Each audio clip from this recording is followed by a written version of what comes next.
에베소서 6장 10절.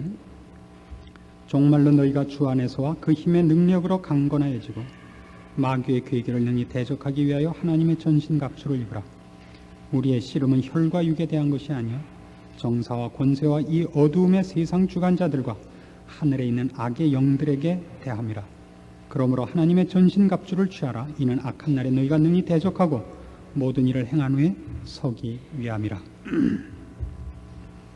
우리는 계속 이 짧은 구절 속에 있는 이 내용들이 갖는 그 엄청난 그 내용들을 살펴보고 있습니다.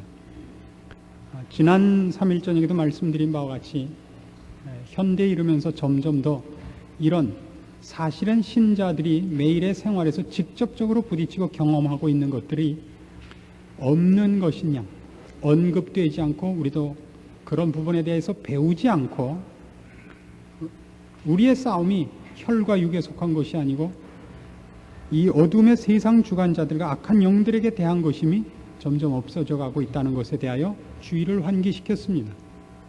그래서 우리가 얼마나 많이 사실은 영적 훈련을 쌓아야 되며 영적 무장을 해야 되는가 하는 일들이 요즘처럼 다시 필요한 때가 없다 하는 말씀을 드렸습니다. 그 일을 우리가 알기 위해서 말하자면 우리가 어떻게 영적 무장을 할 것이냐, 어떻게 영적 훈련을 할 것이냐 하는 것은 먼저 이런 일로부터 시작하는 수밖에 없습니다. 마귀는 어떻게 우리에게 덤벼들든가, 어떻게 우리를 넘어뜨리든가, 우리는 어떤 문제에 가장 잘 넘어지던가 하는 것들을 우리가 성경을 따라서 또 우리의 신앙생활 속에서 이루어진 체험들을 통해서 믿음의 선배들이 남긴 글들을 통해서 확인해 봐야 됩니다. 마귀의 괴계가 숨어 있고 여러 가지 모양으로 나타나고 천사로 가장하고 하는 말씀들을 여러 개 드렸습니다. 근본적으로 오늘 저녁 우리가 살펴보려고 하는 것은 그 모든 것은 결국 우리를 넘어뜨리기 위한 것이다 이겁니다. 우리 신자들을 넘어뜨리기 위해서 마귀는 여러 가지 괴계를 씁니다. 그래서 우리는 인간이라는 것이 도대체 어떤 쪽으로 그 공격을 당하고 어떤 부분에서 잘 넘어지는가 하는 걸 알아야 됩니다. 가장 우리가 이해를 분명히 해야 될 것은 인간은 지정의에 의해서 움직이고 그리고 그것이야말로 우리들이 무엇을 판단하고 결정하고 실천하는 아주 모든 것의 중추기관입니다. 그러니까 거기를 마비시키려고 한다는 것을 잊지 않아야 됩니다. 우리 지성을 공격하고 우리의 감정과 우리의 의지를 공격합니다. 우리의 모든 지정의를 공격한다는 것은 우리의 판단과 우리의 결정의 근거가 되는 중추기관을 공격하는 것이고 그 정보를 혼란시키는 것입니다. 이것이 첫째라면 그 다음엔 이런 것에 의한 인식이 아닌 부분, 즉 경험과 체험에 관한 것으로 우리를 흔듭니다. 우리는 우리의 논리성에 의거해서만이 아니고 우리의 경험과 체험, 직접적인 인식에 의해서도 우리는 무엇을 결정하거나 이해를 쌓아놓을 수밖에 없습니다. 그리고 그 다음에는 그 모든 것을 실천하는 문제에서 우리를 걸고 넘어집니다. 그래서 우리는 이걸 이렇게 나누기로 합시다. 인간의 인격이라고 해도 좋고 마음이라도 그래도 좋은 우리 된 것을 공격하는 것이 하나 있고 그다음에 경험을 공격하는 것이 하나 있고 실천을 공격하는 것이 하나 있는데 어떤 식으로 하느냐면 그 셋 가운데 균열이 일어나게 하는 것을 제일 많이 씁니다. 그 셋을 불균형이 일어나게 한다고요. 다시 말해서 어느 것 하나에 너무 치중하거나 어느 것 하나를 강조함으로써 어느 것을 놓아버리게 하는 방법을 씁니다. 예를 들면 이런 불균형이 일어났다고 생각해 보십시오. 지적인 문제에 편중된 사람을 생각해 보십시오. 성경은 지식에 편중된 사람을 뭐라 그러냐면 지식은 교만하게 하며, 그렇죠? 사랑은 허다한 죄를 덮느니라. 왜 성경이 지식에 대해서는 그토록 공격을 해야 되고 사랑에 대해서는 모든 것을 덮는다라고 얘기할까요? 사랑이 모든 것을 덮는다는 것은 도대체 무슨 뜻입니까?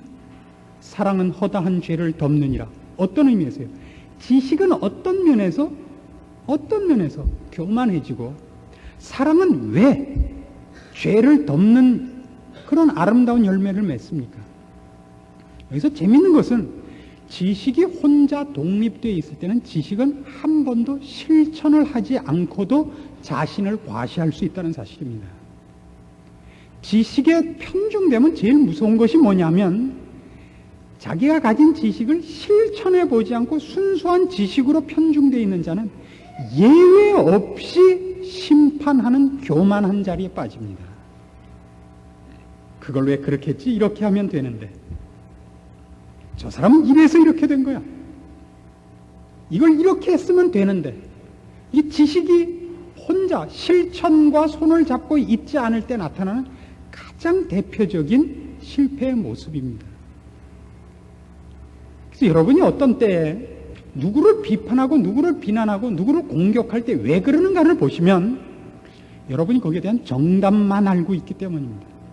정답만. 그 정답을 어떻게 해서 만들어 가는가 하는 걸 모르고 정답만 가졌을 때는 그렇습니다. 사랑은 왜 허다한 죄를 덮는다고 성경이 얘기는 하느냐 하면, 여기서 사랑은 지성과 이런 반대되는 면을 갖고 있게 됩니다. 사랑은 순수 이론으로 가지고 있을 수 없는 것입니다.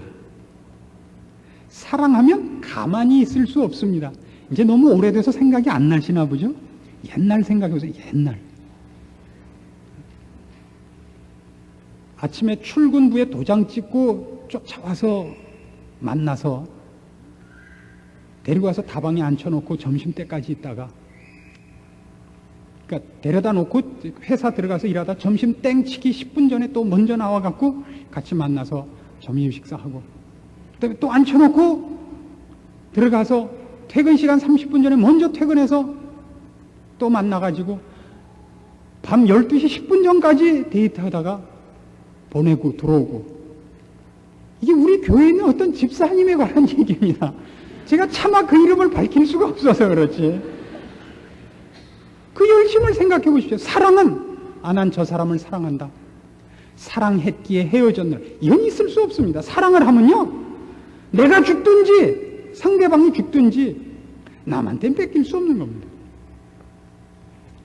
저희 친구 중에 그런 매부를 얻게 된 친구가 있습니다. 그 누님이 굉장한 미인이었는데 어느 날 지나가는 자기 누님을 보고 공군 중위가, ROTC 출신 공군 중위가 지나가는 걸 보고 집까지 쫓아온 거예요. 근데 그 집이 좀 깨인 집이라 거기에 대해서 뭐라고 안 그러고, 그 아버님이 같이 식사도 같이 하게 하고 좋은 말로 하고 이렇게 뭐 왔다 갔다 할 수 있다 그러면 본 당사자한테 허락을 받아라. 우리가 뭐라 그러겠느냐.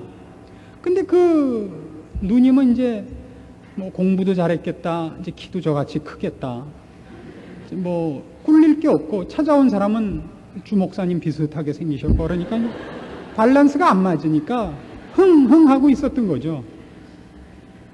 근데 어느 날, 그러니까 그냥 와서 그러면 씩 웃고 가고 씩 웃고 가고 그러더래요. 근데 한 달쯤 있다가 어느 날 아침 식사를 하고 있는데 쳐들어왔더래요. 들어오더니 이렇게 일찍 웬일인가 하니까 좀 중요한 일이 있어서 왔습니다. 그랬더니 부시럭부시럭하더니 권총을 탁 꺼내서 머리에 딱 겨누더래요. 아버님 어떻게 하실 겁니까? 그러더래요. 그래서 준다, 줘. 그래서 지금 행복 무쌍하게 살고 계시답니다. 그렇게 열심히 쫓아다니면 가는 게 좋습니다. 그렇게 열심히 남자가 그렇게 열심을 부리면 그 남자하고 결혼해하고 절대 손해보지 않습니다. 저를 보거나 뭐 누구를 봐도 그렇습니다. 사랑이란 가만히 있지 못합니다. 사랑은요, 말로 하지 않습니다. 말로 하면 네가 틀렸다만 나와요. 사랑은 그가 틀린 것을 회복하고 고치고 또 그렇게 되게 하기 위해서 자기까지 그 사람 편을 드는 걸 얘기합니다. 고린도전서 13장을 묵상해 보십시오. 그게 몽땅 무슨 얘기인가? 사랑은 오래 참고 무례히 행치 아니하며 성내지 아니하며 자기의 유익을 구치 아니하며 모든 것을 바라며 모든 것을 견디며 모든 것을 믿으며 이게 모두 행동이라고요, 행동. 이것과 떨어져서 지식이 혼자 다니면 너는 이래서 안 되지, 너는 이래서 안 되지, 너는 이래서 틀렸지, 이랬으니까 이렇게 됐지 밖에 안 나온다고요. 그런데 재미있게도요, 교회사적인 추적을 해보면 2000년 기독교 역사에 중간중간에 대각성운동도 있고 부흥운동도 있고, 말하자면 대표적인 운동으로는 이런 개혁운동도 있고 그렇습니다. 그런 운동이 일어날 때는 1차적으로 어떤 일로부터 출발을 하냐면 성령님께서 지식, 새로운 지식, 영원한 지식에 대한 새로운 조명을 주시고 이해를 주십니다. 맞다, 이거다. 루터가 깨달은 것 같이, 웨슬레이가 깨달은 것 같이 이거다 하는 강한 깨우침, 전혀 새로운 깨우침. 바울이 다메섹을 향하여 가다가 주님을 만났을 때 본 것 같은 빛나는 빛, 음성을 듣는 겁니다. 말하자면 그런 대단한 깨우침이 있어요. 이게 아니다, 주님이 원하시는 건 이거다, 성경이 말씀했던 건 이거다를 깨닫습니다. 그리고 그것이 곧 어떻게 되느냐 하면 그의 마음을 휘어잡습니다. 하나의 지식으로 남아있는 것이 아니라 그 일을 하지 않는 한 만족하지 못해 그를 불태웁니다.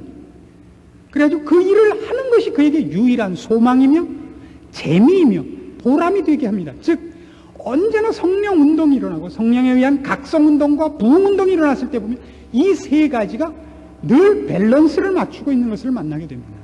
그의 깨우침이 그의 감격이며 그의 감격이 그의 삶과 실천에서의 유일한 자랑이고 일거리가 된다고요.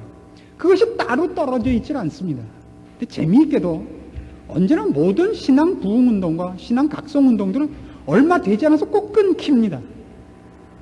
근데 끊길 때 왜 끊겼냐를 보면 꼭 끊길 때는 이 세 가지가 따로 놀아서 끊어집니다.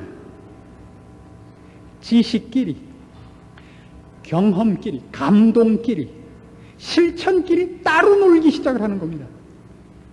예를 들면 어떤 식으로 되느냐 하면 순전히 지적인 논쟁이 일어나죠. 예를 들면 이런 논쟁도 그것 중에 하나입니다. 구원 얻을 사람은 영원 전부터 택함을 받았다는데, 그럼 지옥 가는 사람도 영원 전부터 그렇게 저주로 택함을 받는가? 평생 그 싸움만 하게 되는 겁니다.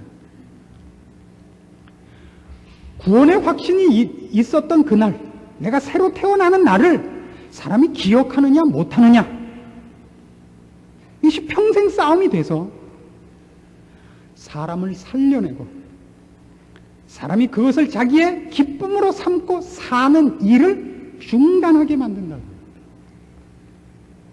유아 세례를 주는 것이 옳으냐 안 옳으냐, 침례교와 우리 장로교가 싸우는 것 중에 하나는 그겁니다. 우리는 이렇게 세례를 줄 때 물을 이렇게 하나의 형식을 취합니다. 물 속에 집어넣었다는 표를 머리 위에 물을 축이는 것으로 하고 말지만, 침례교는 꼭 집어넣습니다, 물 속에다가. 그래서 침례교 교회를 가면 이 강대상 뒤에 그 침례를 주기 위한 탕이 있습니다. 꼭. 보통은 커튼을 쳐놓고 십자가를 이렇게 장식을 해놨지만 침례를 줄 때는 그걸 걷고 침례하는 모습을 보여줍니다. 그래서 꼭 그러죠. 성경대로 하자, 집어넣자 이거예요. 그래서 거기에 대한 논문이 수도 없이 많습니다. 집어넣는 게 옳으냐, 물방울을 튀기기만 해도 옳으냐. 아무런 어떠냐고요. 예수를 믿잖아요, 내가.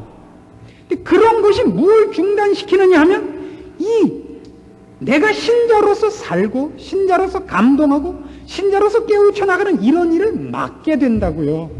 그러니까 그런 게 눈에 띄거든 조심을 하시라고요. 내가 본 것 하나, 예를 들면 성가대에 앉아있는 사람이 다리를 꼬고 앉아있다. 이게 잘하는 짓이냐 못하는 짓이냐, 그거 생각하느라고 그날 하루 종일 설교를 못 듣는 거예요. 그게 마음에 걸려서 한참 예배 보다가 옆을 보니까 옆 사람이 주보로 부채질을 하고 있다고. 주보로 부채질을 하다니, 그럼 어떻게 하란 말이에요? 그럼 더운데 그럼 피부를 벗기고 있으란 말이에요? 그런 거 갖고 싸우느라고 뭘 놓치게 한다고요? 뭘 놓치게 해요? 무엇이 맞냐 틀리냐가 사실은 진리의 가장 중요한 내용도 아니고 가장 핵심되는 것이 아닌데 그것에 전 목숨을 걸게 만들므로써 그를 지진아를 만든다고요. 낙제생을 만든다고요. 우리가 우리 자녀를 키우면서 이런 애들을 볼 때 제일 당황하죠. 국민학교 6학년이거나 중학교 1, 2학년인데 벌써 아침에 나갈 때마다 거울 앞에서 2시간씩 있는 학생을 만나면 답답하죠. 여러분 자녀 중에 틀림없이 있죠. 하루에 3번씩 옷 갈아입고 벌써 머리에 무스 칠하고 나가고 이러면 우리가 뭐라 그러죠? 야, 그 나중에 얼마든지 할 수 있다. 지금 안 해도 된다. 근데 꼭 하죠. 그게 훨씬 중요하다고요. 지금은 머리를 빗어놨는데 한 가닥이 자꾸 반대쪽으로 흘러가는 거예요. 그게 올라서서 제자리를 잡을 때까지 밖을 못 나가는 거예요. 약속 시간을 못 지키더라도 그건 올라서야 되는 거예요. 그래서 무스가 다 굳은 다음에 올라섰어요. 그래서 싹 몸을 굴러보죠. 어느 만큼 충격을 줘도 붙어 있는가. 그 연습하다가 못 오는 거예요. 이게 사탄이 우리를 막는 방법이라고요. 거기에 주의를 집중시켜서 그 싸움이 나한테 너무나 소중한 것이 되게 해요. 이건 저한테도 있었던 하나의 병입니다. 저는 교회에서 컸고 말하자면 믿는 가정에서 자라왔고 교회 혜택을 입은 사람입니다만 그 안에서 교회가 가졌던 부조리, 모순에 대해서 훨씬 많은 반발을 가졌던 사람입니다. 그래서 입만 열면 그 공격하느라고 바빴어요. 그래서 결국 저도 손해봤고 제 설교를 듣는 사람들도 다 손해봤어요. 그걸 제가 언제 알았냐면 맞다 이거예요. 우리 목사 빼놓고는 다 강아지다 이거예요. 다. 우리 목사만 정당하고 나머지는 다 아니다 이거예요. 그 나쁜 놈들을 생각하기만 해 이가 갈리니까 오늘 술 한잔하자 이거예요. 그 제 설교를 듣고 가서 감동했다는데 도무지 신앙적인 진전이 없고 그냥 맞다 그러면서 계속 딴짓들만 하시더라고요. 우리가 이미 지고 있는 싸움이죠. 저도 잘못했고 여러분들도 그걸로 손해를 보셨습니다. 우리는 아까 그것이 지식의 편중으로 인하여 생기는 여러 가지 부작용을 보았고 그 교회사적인 예를 보아도 이 지적 편중으로 말미암아 우리가 마땅히 하나님 앞에서 깨우치고 감격하고 그것으로 살 수밖에 없는 전인적인 그리고 우리의 존재와 삶과 우리가 경험하고 속해 있는 모든 곳에서 만족된 신자로서 사는 것을 방해받는 것으로 마귀의 시험을 받고 공격을 받는다는 얘기를 했습니다. 이것이 경험으로 편중되면 어떻게 되는지 아십니까? 오늘날 우리 한국교회에 제일 크게 있는 문제 중에 하나죠. 이것이 경험으로 편중되면 다른 것은 중요하지 않습니다. 내가 기쁘냐가 가장 중요합니다. 내가 기쁘냐? 내가 감동스러웠느냐? 그래서 한국교회 외에는 아마 박수 치는 데 거의 없을걸요? 찬송 부르면서 박수 치는 데는. 통성기도라는 데도 아마 우리나라가 아마 그 기원일 겁니다. 통성기도를 하면 말이죠. 그건 좋은 거지만 통성기도를 하면 원래 자기가 무슨 기도했는지 생각이 안 나는 법입니다. 뭔만 하냐 하면 옆 사람 기도가 안 들릴 만큼 고함을 질러야 된다는 것밖에 나중에 기억에 남는 게 없다고요. 그리고 상대방이 끊치기 전에 내가 먼저 끊치지 않기 위한 경쟁밖에 없어요. 그래서 통성기도를 하다가 저는 이제 기도가 끝나고 되면 가만히 보면 기도가 계속 반복되는 것을 참 많이 듣습니다. 기도가 참 많이 했던 것도 하고 또 하고 몇 개 없는데 그거를 계속 반복하고 있는 거예요. 제가 통성기도를 나무라는 것이 아닙니다. 우리가 무엇으로 우리 전체 신앙의 내용들과 자라남과 균형 맞추어서 쌓아야 될 것을 빼앗기고 있느냐 할 때 이런 것도 하나의 문제라고요. 근데 그것이 우리에게 처음 찾아오고 또 계속 될 때도 그게 얼마나 기쁩니까? 주를 만난 기쁨, 찬송을 하는 그 감격, 그런 것들이 얼마나 대단한 겁니까? 그것이 틀린 것이 아니라는데 이 무서움이 있습니다. 거기에만 매어 달려있게 해서 매일 그 기쁨과 그 감격만 반복을 하려고 그러는 거예요. 무엇을 쌓아가지 않고 희열만 기쁨만 가지려고 하는 걸 뭐라냐면 쾌락을 쫓는다 그러는 겁니다. 무얼 쌓아가는 것 없이 진정한 목표를 설정해 놓고 목표로 내가 나아가는 것으로 보람과 감격이 있는 것이 아니라 기쁨만으로 나를 채워서 속이고 싶은 것을 쾌락을 찾는다 그래요. 그럼 그게 나중에 뭘로 가냐면 마약으로 가죠.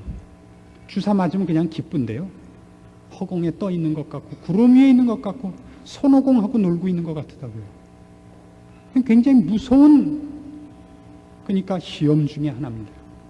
우리의 그 감동이 나로 하여금 무엇을 결심케 하고 무엇을 실천케 하며 어떤 새로운 시각을 갖게 하는가, 여기까지는 늘 이렇게 조화 있게 해야 되는 것입니다. 실천으로 편중된다는 것은 여러분이 별로 어떤 의미인가 하는 것이 감이 안 잡히겠습니다만은, 실천으로 편중되는 것은 이겁니다. 극단적인 열정에 빠지는 겁니다. 일을 하는 것이 전부인 사람이 되는데, 여기서 실천에 편중된다는 건 무엇을 의미하느냐 하면, 그 일을 한 것이 본인의 자랑이 되어서 그렇지 않은 사람들을 시험 들게 하고 심판하는 자리에서는 행위주의자, 인본주의자를 의미합니다. 제가 알고 있는 장로님 중에 제가 가장 난처하게 생각하는 장로님이 한 분이 있습니다. 우리 교회 장로님이 아니시고, 제가 여태껏 이 목회를 해오는 동안에 있었던 어떤 교회에서 함께 신앙생활을 했던 장로님이신데, 그 장로님은 그 교회에서 굉장히 존경을 받으시고 모두의 그 부러움의 대상이십니다. 흠이 없으신 분이십니다. 제가 볼 때 가장 난처한 건 뭐냐면, 그분은 그래서 용서가 없습니다. 이해가 있습니다. 여기서 제가 용서와 이해로 나누는 건 이겁니다. 이해라는 것은 그분 본인이 갖는 그의 인격의 넓이를 말하는 것이지, 죄가 무엇인가를 무서워하고 성경이 지적하는 대로 그 죄의 노예가 된 죄인을 불쌍히 여기는, 즉 예수 그리스도의 십자가밖에 방법이 없다는 것을 통하여 인간을 불쌍하게 여기는 용서가 없습니다. 그래서 그분은 이 말을 참 많이 하곤 했습니다. 난 참 이상해요. 왜 그렇게 했는지 참 이상해요. 그러니까 이 말은 다른 말로 하면, 그 사람은 이렇게 병신이에요. 이렇게 했으면 되는데 왜 이렇게 못했어요를 본인의 인격과 아름다움을 유지하기 위해서 왜 그 사람을 이렇게 쪼다해요? 이렇게 말 못하고 자신의 덕을 위해서 난 참 이상해요 라고 말을 쓴다고요. 그건 온유도 아니고 겸손도 아닙니다. 사실은 가장 무서운 교만입니다. 근데 그분이 장로님이시고 한국교회에서는 그런 스타일의 신앙인을 좋아합니다. 죄가 무엇인지를 인식하는 사람, 하나님의 사랑을 인식하는 영적인 차원에서 안목을 갖고 용서하고 기다리는 사람이 아니라, 그런 실천력이 있고 노력하고 완벽하고 한 도덕 군자를 훨씬 점수를 줍니다. 이게 제가 말하는 실천에 편중된 것입니다. 우리가 이 세 가지 문제를 놓고 볼 때 이런 걸 보면 됩니다. 그럼 나는 지금 지식에 편중된 것이 아닌가? 나는 그럼 지금 너무 경험에 편중되어 있는 것은 아닐까? 너무 감동에 가 있는 건 아닐까? 나는 너무 실천 위주로 돼서 혹시 교만한 것은 아닌가? 이런 질문을 스스로 하셔야 되고, 그런가 그렇지 않은가를 성경에 의한 판별식을 갖고 있어야 됩니다. 말하자면 여러분이 어느 것을 갖고 감격을 하시든 간에 그것이 하나님을 더 가까이 하려는 거룩으로 가는 열심을 자극하느냐 하는 것이 하나의 판별식입니다. 그것이 지식이든 경험이든 실천이든지 간에 그 모든 것이 여러분은 하나님을 가까이 하려고 하고 하나님께 가까이 가기 위하여 거룩을 채찍질할 수밖에 없는 것으로 여러분을 몰아가느냐예요. 그것이 없으면 여러분은 어딘가에 편중되어 있고 그것을 여러분은 자랑을 하고 있는 것이고 거기에 편중되어 앉아서 사실은 해야 할 일을 안 하고 있다, 이렇게 분명하게 확인할 수 있습니다. 이 말을 꼭 명심하십시오. 그것이 뭐래도 좋습니다. 하루에 성경을 50장씩 읽는 거라도 좋고, 전도를 50명씩 하는 거라도 좋고, 선교사를 50명씩 후원하는 거라도 좋고, 새벽기도를 매일 나오고 철야하는 거라도 좋습니다. 그 모든 것에서 그것이 나로 하여금 하나님을 가깝게 하고 싶은 그 욕심 때문에 나를 거룩해 하는 채찍질로 그것이 이용되든가라고 물으시라고요. 그렇지 않으면 여러분은 마귀의 괴계에 빠져 있는 것입니다. 마귀는요, 우리가 한 기도를 갖고도 우리를 넘어뜨리는 자예요. 저희는 자기 상을 이미 받았느니라. 마태복음 6장에서 우리가 분명히 확인합니다. 너희는 저들이 하는 것 같이 하지 마라. 저들은 자기 상을 이미 받았느니라. 뭘 했는데도요? 구제했는데도. 뭘 했는데도요? 기도했는데도. 또 뭘 했는데도요? 금식을 했는데도. 그건 하나님께 상달된 것이 아니라 사람에게만 보여진 일이라고 구중을 들었습니다. 그때 많은 사람이 나더러 주여 주여 우리가 주의 이름으로 선지자 노릇하며 주의 이름으로 귀신을 쫓아내며 주의 이름으로 많은 권능을 행치 아니하였나이까 하리니 내가 그때 저희에게 밝히 말하되 내가 너희를 도무지 알지 못하노니 불법을 행하는 자들아 내게서 떠나가라 하리라. 이겁니다. 성경이 우리에게 요구하는 것은 그 모든 것이 이쪽 거룩으로의 진전이 없다면 그것은 우리에게 일어나지도 않고 우리에게 요구하지도 않는다는 것입니다. 성경에 있는 모든 내용들은 그걸 위해서만 존재하는 것입니다. 우리를 하나님께 가까이, 우리를 거룩해 하는 것으로, 그것과 상관없는 것이라면 그것은 다 가짜입니다. 두 번째로 우리가 그 판별식으로 알 수 있는 것은 이렇게 하나님께 나를 가까이 하고 거룩해지기 위해서 가장 중요한 문제, 나를 복종시켜 나를 부인하고 십자가 아래 파묻는 작업이 있느냐 이겁니다. 예수 그리스도께서 가신 길을 뒤쫓는 나를 부인하는 작업, 나를 십자가 아래 파묻는 작업이 있느냐라고 묻는 것입니다. 그것이 거룩으로 가는 유일한 길입니다. 그래서 이렇게 물어야 됩니다. 내가 나보다 남을 낮게 여기느냐. 그게 가장 물어봐야 될 중요한 겁니다. 내가 하늘에 썩는 미랄이 되고 있는가? 썩는 미랄은 말이죠, 땅 속에 이미 파묻었기 때문에 안 보이는 거예요. 근데 우리는 어떻게 하냐면 이제 곧 썩으려고 하는 이 미랄을 와보라.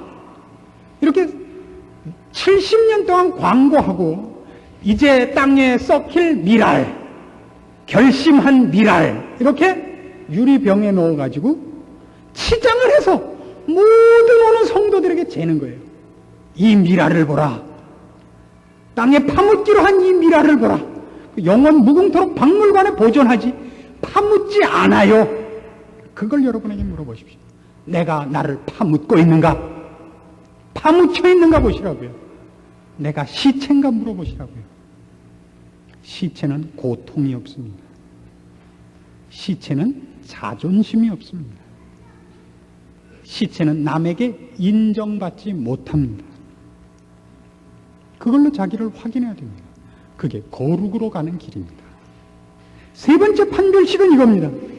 거기 여러분이 가졌던 어떤 감격이든 어떤 지식이든 어떤 보람찬 일이든 간에 거기에 성령님의 인도하심을 따른 그 열매가 나타나든가, 거기 사랑이 있고 희락이 있고 화평이 있고 용서가 있고 오래 참음이 있고 절제가 있고 온유가 있고 자비가 있고 용서가 있는가라고 물으셔야 됩니다.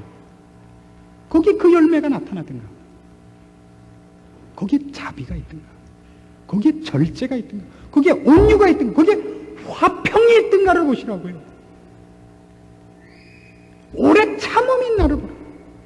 인내가 있는가, 불쌍히 여기는 마음이 생기든가를 보시라고요. 내가 거룩하고 내가 열심을 부리는 것이 누구를 정죄하기 위해서도 등장을 한다는 걸 아십니까?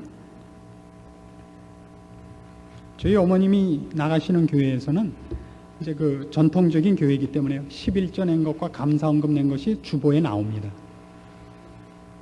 저희 어머님이 마음속에 갖고 계시는 라이벌이 한 분 계십니다. 그분이 감사헌금을 냈다는 것이 이름에 오르면 그 다음 주에 꼭 내셔야 됩니다. 하다못해 100원짜리를 넣는 한이 있어도 감사헌금을 내셔야 됩니다. 액수에 관계없이 감사헌금 명단에 오르니까 못 참으시는 겁니다. 저희 어머님이 이 말을 들으시면 또 싸우자고 오시겠지만 제가 여러분의 유익을 위해서라면 저와 제 어머니까지도 이렇게 땅에 파묻을 수 있다, 이렇게 모범을 보이는 것입니다.